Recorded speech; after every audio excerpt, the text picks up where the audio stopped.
Hi, and thanks for joining me on Profit with a Plan podcast. This is where you can get some great ideas to create your most profitable small business. Now more than ever, having a solid plan will help you get your business to not only survive, but thrive. So join me, Marcia, your business strategist, each Tuesday for some smart ideas that can add more profits to your bottom line. I've helped tons of small business owners establish and implement a tangible plan that guarantees sustainable profitability and guides their growth. If you know of anybody that may be curious, share this podcast, or let's chat to see what we can do together to create greater profits in your business. I am really excited today to have on my friend, Shevelle McPherson. She is a business and intellectual property attorney. Shevelle began her career as a prosecutor and assistant district attorney for the city of Philadelphia. After receiving many accolades and recognition as a top national trial lawyer, Shevelle set out on her entrepreneurial journey.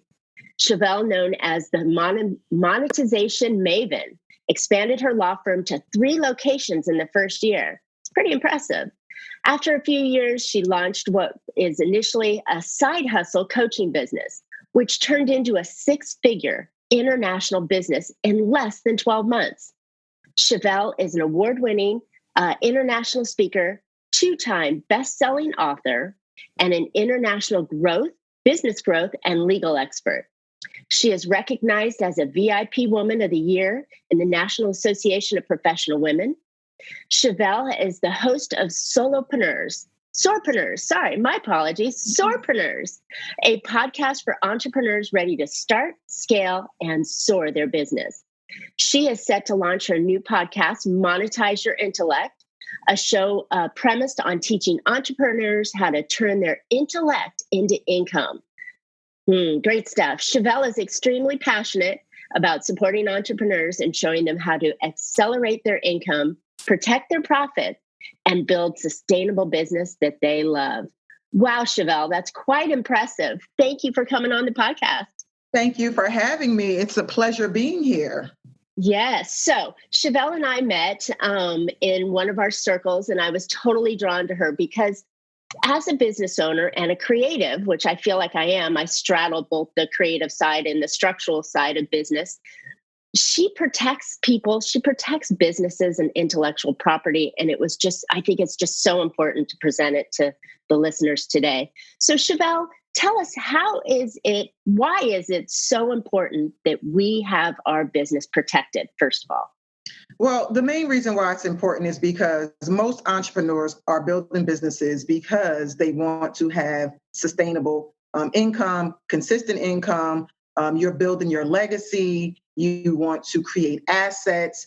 At the end of the day, the bottom line is we're all in this not to just make impact, but to have income, right? And so right. If you are only concerned about the income and you're not concerned about protecting the income, it could be disaster. I've had clients who I've seen go from what I call millionaire to brokenaire because all they focused on was making the money and they didn't put any measures in place. I speak of legal pillars because, pillars are strong. They hold things up. And if your business doesn't have pillars in place, then it could collapse at any given moment. So it would be a tragedy for someone who has put their heart and soul into growing a business to grow it to where you want it to grow. And all of a sudden it just sinks into quicksand because there's no pillars. So that's why it's really important at the onset, you consider making sure you put some strategies in place, which I call legal pillars, to make sure that your business is profitable, but also legally protected.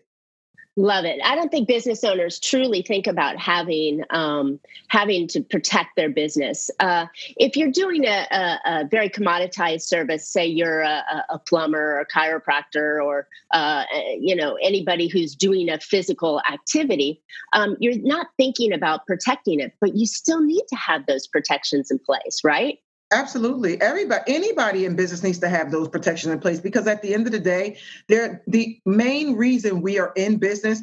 We all have to earn a living for ourselves. The reason we go into business is no different than the reason we get a job, other than we don't want to earn our living through someone else. We don't want to earn our livings on their conditions. We just want to have more freedom.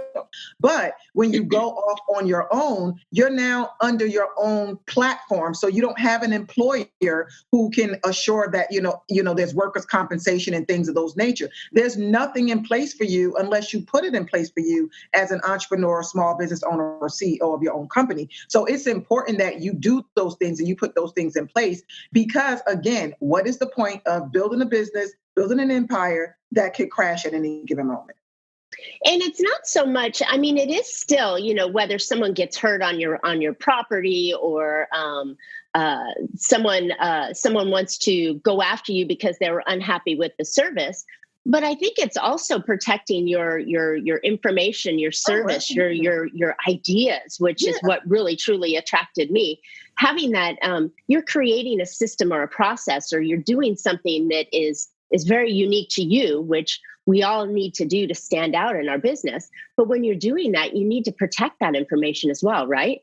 Oh, absolutely. So when I say that your business can crash, it can crash from there's so many different factors, right? Your business can crash because you didn't put measures in place, for instance, to have it in some type of entity, a protective structure, right? So if something happens, your business can crash because your personal assets are at risk, they're exposed. So there's measures you can put in place for that. Your business can crash when you get into a big dispute with a client and you've had none of the terms memorialized. So now there's all this chaos and confusion that you have to interrupt your business to deal with. And there's no meeting of the minds. So if you lose and you didn't have that structure in place, the other pillar, your business crashes. Your business can also crash because you are a creative and you create content and programs and you don't take the proper measures to register those things with the federal government, and someone's stealing, your copyright, your intellectual property, your branding, there's confusion. Your business can crash because you can go into expensive litigation and, it becomes like I call cardiac arrest for your business, and it just doesn't survive, right? So your business can crash because a pandemic came along and now you can't work and you don't have any business interruption insurance in place, right?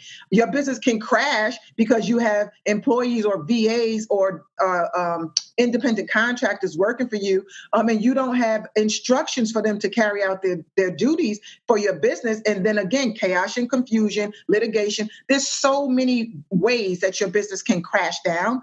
And that's why it's important that you do not ignore the legal side. Wow. You just totally hit us with a fire hose worth of information that is so important that I'm not sure the listeners as business owners really truly understood. I've said this before, that you should have a couple of people on speed dial and build relationships before anything happens. And I have to say, it's always have a banker in your back pocket so you can build that relationship. Make sure you have, your accountant, whether you're using them every week or you only need them a couple times a year.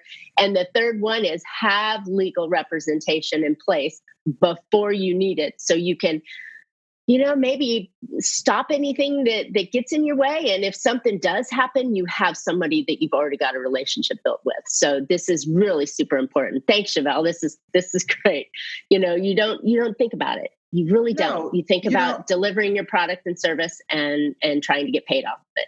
Absolutely. And one of the things that I do, and I'm glad that you mentioned the fact that we don't think of it as entrepreneurs beforehand. So I came into this space as an attorney. And when I came into this space as an attorney, even before becoming a business growth strategist and a legal expert, working with entrepreneurs, creating their businesses and building them and scaling them from the ground up. Before doing that, I actually I was an attorney. I was doing business litigation work. That was one aspect of my business. So I was actually representing clients who had legal disputes because there were no agreements. There were, their content was being ripped off. There were so many things happening. So they came to me, like I said, you go to the dentist for the root canal, but you didn't come you didn't come in the beginning for the preventive care. Right.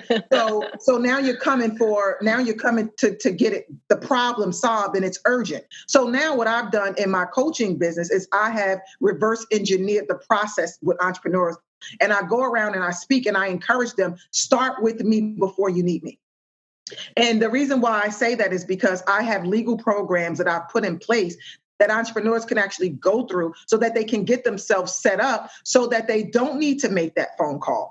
And if they ultimately have to make the phone call, it's going to be a simple phone call. It's not going to be, oh my God, help me. It's going to be, we have an issue, but I know this is registered. Can you just send a cease and desist letter and we'll end this really quickly? You're not really concerned about interrupting your business. You're not concerned about losing your assets if you have to call someone, you're just calling to make sure they reinforce what you've already put in place. And there's a big difference. Okay, there's a big difference. If you go to the dentist for an annual checkup and you've been coming regularly, you're not too concerned because you've been on top of it. But if you don't go for 5 years and all of a sudden your tooth is aching and you're feeling, cold sensation, you're going there in urgency and you're concerned because you don't know, number one, how much damage is done to the tooth. Number two, how much it's going to cost you now, right? Because it's an emergency service. So think of it that way. Do you want to be the person who's running to an attorney like the person with the root canal who ignored the teeth and they don't know what they're going to be up against? Or do you want to just call because there's a minor concern, but you've taken precautions along the way so you know this isn't going to be something that's going to be devastating? So powerful. It is so important to be able to control the business. There's so many things in life that we can't control, right? You can't control the stock market. You can't control the guy that hits you. You can't control the weather. You can't control things that, are out of our control. But there are a few things that we can control. And when we are controlling them in our business, the things that we have to do is we have to set foundations in place. We have to set the contracts. We have to establish the relationships properly. We have to make sure that we're protecting our things. So then that's something you can control, because you can't control, like you said, someone stealing your property or using it because they love the idea, which is a compliment in itself, but right. that's your moneymaker. Right. But you can protect it on the front end. And so this is so powerful. I'm excited about this. So we talked about your pillars. Repeat the pillars for me. How many pillars are there? 5? So I talk about 5 legal pillars that you need to put in place in your business. And the first one is I call a PLS, making sure you have your business in a protective legal structure. It's sort of like us. We have a house to protect us if we need shelter. Your business needs to have a house to protect you. And it gives you a wall of separation so that you don't lose your personal assets if there's a business issue, right? So that's the first thing, is the PLS. The second one is I always say use effective legal agreements, because you want to memorialize the terms, the rules of engagement. So, the PLS is like your house and your contract are like the rules of the house. So you want to tell people, you come into my house, these are my rules. This is how you're going to pay me. This is where you're going to pay me. This is what's going to happen if you don't pay me. So you want to make sure you have those rules in place. So that's really important. That's number 2. Number 3, you want to also make sure that you're protecting your intellectual property. I call this like your bling of your house. It's the things that really matter to you. It's your content. It's your online programs. It's your literary works. It's your brand, right? It's things that could be copyright and trademark protected by the federal government to make sure that people aren't stealing what you have created and the brand that you're creating for yourself. And then the next pillar is number 4, which is insurance. You want to make sure you have business insurance, because if something happens, like I always say, okay, you have this house, which is your entity in place, but who's protecting the house? What happens if the house burns down? What happens if a storm comes through? You want to be able to transfer that exposure to a third party, which is an insurance company. You want to pass that risk off. And the final one is number 5. My 5th legal pillar is SOPs, is standard operating procedures. You want to make sure that you always have those in place. So when people come into your house and they know the rules of how to deal with you, but do they know how to do things? Do they know how to onboard? Do they know how to terminate? Do they know how to, do a sales call? You have to create these rules and manual so that eliminates the possibility of the risk, I should say, of litigation. Litigation can be expensive. It can be time consuming. It can be energy draining. And if you have SOPs in place along with these other pillars, your risk of going down the road of expensive litigation, tons of money in legal fees, disrupting of your business will be dramatically decreased. And at the same time, I always say you position yourself to naturally attract higher caliber clients. You put yourself in this energy range of being able to, to have consistent income. So not only do these pillars protect you, but they help to propel your income naturally because you look like a professional. You are doing business as a professional. You're not running a lemonade stand. You're not running around like a rabbit chasing his tail, and you're just not on the income hamster wheel because you don't have to stop and go. You put the measures in place, you put the pillars in place, your business is stabilized, and now you can go off and do what you do, and that is create, do your work, serve your clients, stay in your creative your creative zone of genius without worrying about someone stealing, your creative works, and you operate your business professionally, and you get to grow and scale with confidence, peace, and ease. Wow. Love it. Okay. So you'd hit on something that I didn't think was a pillar. Those SOPs are so important. They are. When we're growing our business, whether you're one person or you're a dozen people or you're 500 people, you still need to have those processes and standardized ways of doing your service.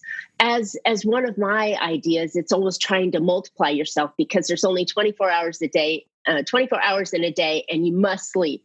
So that limits the ability for you to be able to scale your business. So when you're scaling your business and you're bringing somebody on, by having those standard operating procedures in place, I didn't think of that as a legal side of it, but it makes total sense because I'm asking this person to duplicate me and be me in so many different areas. I want to make sure that I have standardized procedures in place so that when I'm asking them to do something for me, they're doing as I'm telling them, or I have recourse if I want to fire them. I have recourses.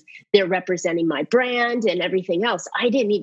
That didn't even hit to me on a legal side. So I recently did a masterclass and I broke it all down, and definitely SOPs. And I always say when it comes to SOPs, people, it's really important. I love it. When you first start out in business, that's when you should create them because you're likely doing every task yourself. So all you have to do is document everything that you do. And voila, when you bring someone in, now you don't have to go back and think, well, what was the next step?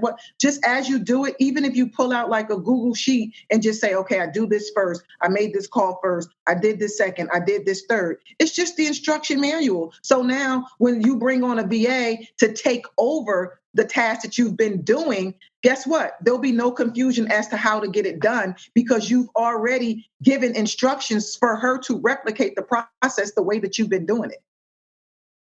Great stuff. And there's so many protective factors around it. So I love it. Okay. So we've talked a lot about your pillars and how to make sure that you're, what do you call it? Legally bossed up. You're protected. You're protected and you've got the business protected from getting in any trouble. The other side that you do is that I think was super attractive to me is you talk a lot about intellectual property. We create our business, whether it's a service or a repeatable service, or it's something creative that you're doing, or maybe you're just out presenting and talking. You work a lot with coaches and professional speakers. Talk to me a little bit more about what we need to protect on our intellectual property. First of all, what is intellectual property? Well, intellectual property, there's two types. There's intellectual property that could be from your creative works, your literary works, such as your books, such as your online programs, your courses. Think of it could be films, it could be movies, it could be lyrics of a song, things that you create. And when you create these things, you are the original owner and you do have what we call some copyright protection for that because you created it. The only thing is you do have some protection, but if you don't register it, now you have to fight to prove it belongs to you and that you deserve the right to have that protected. So that's one type of intellectual property. The other type of intellectual property is what I call sort of the goodwill of your business. It's your brand, it's your logo, it's the items that you create that distinguish you from the other. You're a health coach, I'm a health coach. What makes us different? Our branding makes us different. Our stories and our experiences make us different. But the branding is the critical part when it comes to intellectual property, because you may have a logo for your business. You don't want me, I'm a health coach. You don't want my logo to be very similar so that our brands get confused, because I'm out here trying to build a solid foundation and reputation for myself. What if you aren't so great at what you do? Or what if, you don't have a great reputation and now my brand is getting confused with yours because our names are similar or our taglines are similar or our logos are similar. So intellectual property, when it comes to your when it comes to your taglines, your branding, your symbols, and things of that nature, it's really to distinguish brand confusion so that you stand out. Like you just said, we want to stand out because of our business, because of our services, but we want to stand out because of our brand. Because think about this: if I held up a sign right now that had a red, like a circle, looked like a dagger board. I'm not really that artistic, but if I held it up, you would recognize it to probably be Target. If I held up a sign with like a swoosh, you would recognize that to be Nike. But just me thinking of these, automatically envisioning in my head what their symbols are, I immediately would recognize Nike from Adidas because the symbols are different. I would immediately recognize, Target from Walmart, because they have their different logos. Target is in the red color and Walmart is like the blue with the yellow. Immediately it comes to mind. But what also comes to mind when you think of Target versus, let's just say, Neiman Marcus, right? You have a different feeling when you think of Neiman Marcus or Saks Fifth Avenue, because you think, oh, it's upscale, it's expensive. Some people think, oh my God, that's my dream store. Other people think, that's my playground. Other people think that's a waste of money, right? So, but something comes to mind for you. And the whole point is, when it comes to your brand, when it comes to your logos, your taglines, what do you want to come to mind for your prospects and your client? So intellectual property is important because you get to stand out. You get to be memorable, and memorable leads to monetization. And that's why we're in business. So as part of what I do, like you mentioned earlier, I'm known as the monetization maven. But what's interesting about that is I love to help entrepreneurs monetize, including the legal part, because I do not believe that you can just do it alone. You really have to combine the business with the legal pillars for you to really monetize, your intellect and your genius zone and all the things that you're doing. So even when I work with my clients, one of the things that I do is like I have this lay system, and it's like the L is just the first pillar, and that L has all the legal pillars. We've got to do all these things first to make sure that all your legal stuff is in place, so your assets are covered and protected. Then we go into the other aspects of my system, which is growing and scaling your business, right? But there's a process. And so the intellectual property part is on the forefront, because it's so much easier to attract people when you have a reputation that's awesome. Because now you're not running around trying to do Facebook ads, and you're not running around trying to spend all this money, and you don't have to worry about speaking engagements. And I'm not saying you shouldn't do any of those things, because I believe those are wonderful tactics. But just imagine if you were doing those things after you've already established this solid reputation and brand for yourself. So now you have clients that are just naturally attracted to you. And then you can still go after those that don't know you using the other tactics. But why would you ignore what I usually call the people right around you in your background, in your backyard? You can put your pillars in place so those people are just attracted to you. There's an example. If I feel like say I'm going to go out tonight and I need a pair of shoes, immediately, I don't have to turn on a TV or go on Facebook to see an ad or anything. I'm thinking, I'm going to Saks, or I'm going to Neiman, or I'm going to whatever is your shoe store that you go to. Immediately, a brand will come to mind, right? That's what you call naturally attracting clients.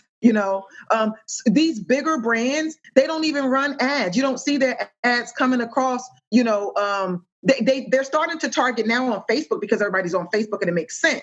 Right. But just naturally, attracting people by setting an example of the quality of service, the quality of the product, If I need some milk or something in the middle of the night, I might decide to run to Walmart because they've established this reputation that they're there for me, for me to get all my essential needs, and I can just jump up and go there. So it's great. It doesn't matter whether it's Neiman Marcus or it's Walmart or it's Sears or Macy's. It doesn't matter. They've established a brand recognition.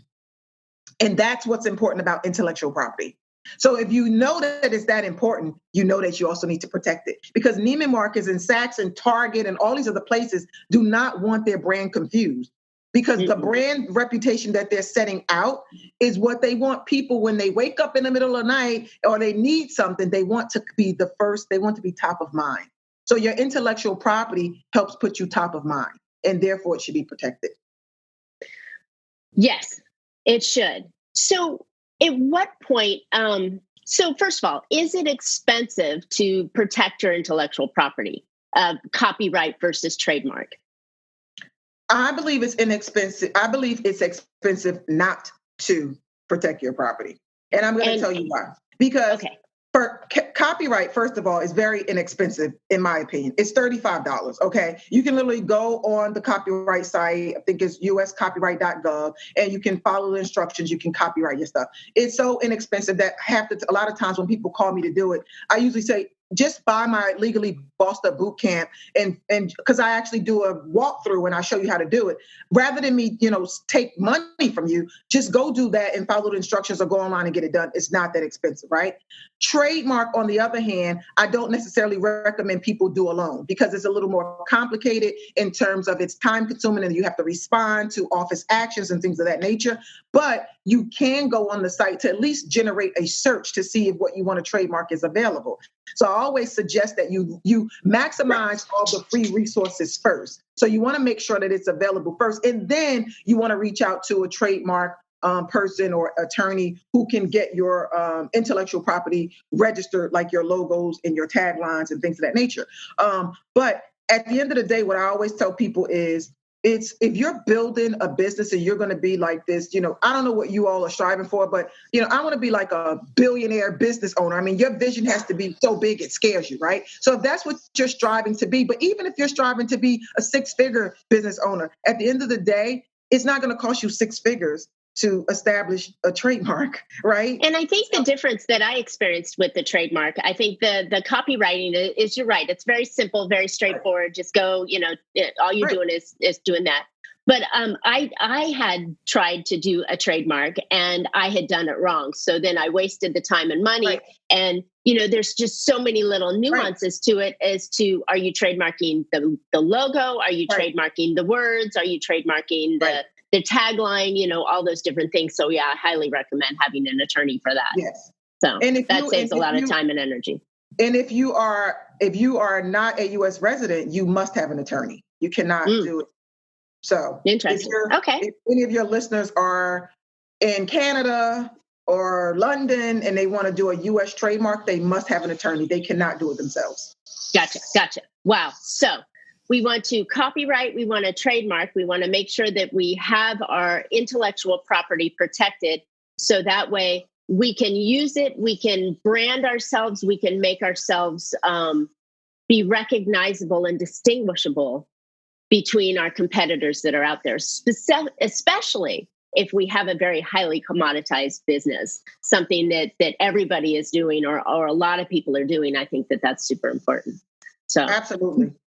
So what else do we need to know as business owners to be legally bossed up, to be protecting our business from our personal assets, from everything else, and our intellectual property? What else do we need to know? So what you need to know is basically the 5 pillars. If you put those 5 pillars in place, always say, look at it as like you have this big table, right? And you're going to, I'm talking to you now and I have my computer sitting on a table. Would I sit my computer on a table that has no pillars and no legs? No, because it wouldn't stand. So how long do you think that your business is going to stand if you don't have the PLS, if you don't have the legal agreements, if you don't have the protection for your copyright, if you don't have the insurance in place, if you don't have the SOPs? Those things are all the pillars that hold your business up. Once you have those in place, your business is solid. It stands. Now, that doesn't mean that, people aren't going to come along and try things, but guess what? It's going to be very difficult for them to win if you are solidly established, right? It's just like if a storm comes, it doesn't mean just because you have your house waterproofed and all these other things. I mean, I remember when I first bought my house, when it would rain, the water would just come inside. Well, I got a sump pump, I got things done. I didn't stop the rain, but I stopped the rain from coming to my house. Ah, yes. The things that we can control, right? The things that we can control, right? So it's the same thing with your business. Are you going to stop the madness around you? You can't stop the madness around you, but you can stop it from entering your house, from your business. Love it. Love it. This is so valuable. You have to do what you can do to keep it away from you. Right. That's the goal. So you put those pillars in place to keep things away from you. Now that things are away from you, you can focus on monetization, making money, getting your impact out into the world, getting your services out into the world, doing what you do, your genius zone, making the cash register ring, just do it, globe trotting the world, whatever it is you want to do, you can do it because you put pillars in place to keep the things away that could stop all of that. Sound advice. Sound advice. I love it. So where can people reach you? So you can reach me. I'm at info@ShevelleMcPherson.com if you want to shoot me an email. I also would love to give them a free gift, which they can go get. It's called Avoid Legal Landmines. So I talk about these pillars. So there's like 10 landmines that I usually say are lurking all around your businesses, and you want to make sure you lock them down. So this is a checklist where you can just go off and make sure that you have these things taken care of. If not, then you might have some missing pillars that you want to put in place. So if you want to get that, you can go to www.legalizemybiz.com/guide. Okay, so that's the link. That's a free guide. You definitely want to get that. I'm on social media. All my social media tags are my name, Shevelle McPherson. So it's on Shevelle McPherson on Instagram, Shevelle McPherson on LinkedIn, Shevelle McPherson on Facebook. So you can reach me that way. So you can shoot me an email, you can do that, or you can definitely go and get the guide. And if anyone is interested and they know that, they already know before getting the guide that they have some pillars that are missing. I have an awesome, amazing online boot camp called Legally Bossed Up. They can get that. That's at www.legallybossedup.com. They can go there, they can get it, and they can put the pillars in place that they need. I oftentimes do master classes, so you definitely want to get the guide, get on my email list, because when I do run master classes, sometimes I run like special offers for things for entrepreneurs to do, to get things in place, to get their pillars in place. So those are all of the handles you can reach me at. That's amazing. LegallyBossedup.com, Shevelle McPherson on all my social media handles, and the free guide, which is www.legalizemybiz.com/guide. Well, we'll have all of that information in the podcast notes, so that way you can see it and reach out to Shevelle.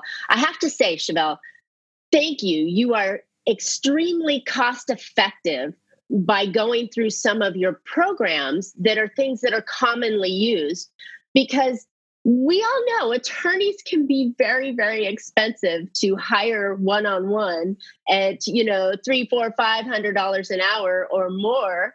And so to join in and get this kind of legal advice, to get the legal protections in place, to get the contracts and all that kind of stuff in place for a fraction, we're talking pennies on the dollar for what it is. So I encourage you all to go out and check out Shevelle's information. She has been tremendously helpful to me and to many people around me. So I encourage you to go out. So, and you just made one more thing. You just made me think of, which I forgot. We're in the process of releasing.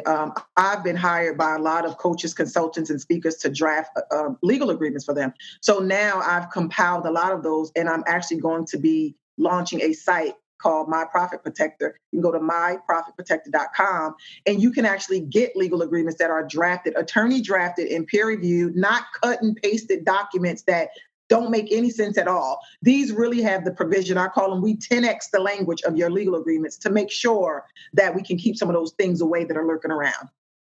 Yeah, especially even in times like today, where the business environment, we'll just call it challenging, to be able to have things in place that will protect your business. So thank you, Shevelle. This has been so valuable. Listeners, I hope you found an idea or two to put into your business to make sure that you have more control over your money and be more profitable. If you would like to know specifically how to increase your own profits in your business, let's chat. My contact information will be in the podcast notes. So I am super excited to announce that my book, Big Profit Secrets Exposed, is out on Amazon.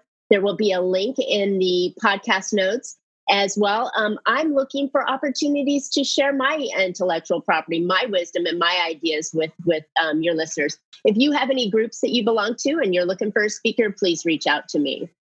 And then finally, I've got an opportunity. If you would like to learn how to not only make your business survive, but thrive, I've got a great program. There's 6 tips for you and a big profit strategy sprint I'm working on it. 6 days of super valuable information. You can find that at failproofbiz.com. Go check that out. We would love to hear your questions, feedback, and ideas for future shows. Please comment on this show so that way Shevelle and I know that you were listening and you got some information out of it. And also subscribe to profitwithaplan.com. You can always catch Profit with a Plan on any of your favorite podcast players. And we're looking forward to more great profitable information on next week's show. So until then, make your plans and profit with them. Thanks, Shevelle. Thank you for having me.